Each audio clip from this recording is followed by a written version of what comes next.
Nasa kustodiya na ng Traffic Bureau nitong Taguig Police Station na Karene ang isang sasakyan nga at mismong driver na pulis na nasangkot nga dito sa aksidente at miyembro ng PNP Aviation Security Group. Ito'y matapos masangkot sa viral video ng pang-aararo sa 15 sasakyan, kabilang na ang 14 na motorsiklo at isang kotse sa tapat ng isang convenience store sa Cayetano Boulevard, Barangay Tuktukan, Taguig City kagabi.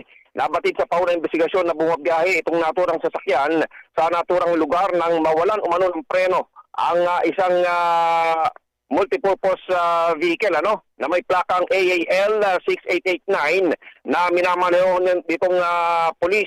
Dahil dyan ay tinangka umano ng driver na umiwas sa pamagitan ng pagliko pa kanan, subalit hindi pa rin gumana yung kanyang preno dahilan para mabangga ang iba pang sasakyan na nasa kanang bahagi ng kalsada at nakunan ng CCTV.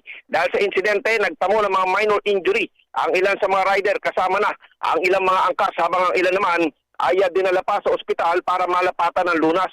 Ilan sa mga motorsiklo din ang wasak na wasak sa nangyaring pang-aararo itong sasakyan ng pulis. Kinumpirma naman itong si Andres, walang nagtamo ng malubhang pinsala sa mga rider, di man lamang sa mga napinsalang sasakyan. Hindi na din anya makakasuhan ng naturang pulis matapos man magkasundo ang mga biktima na pananagutan na lamang nito ang danyos na tinamo sa nasabing aksidente.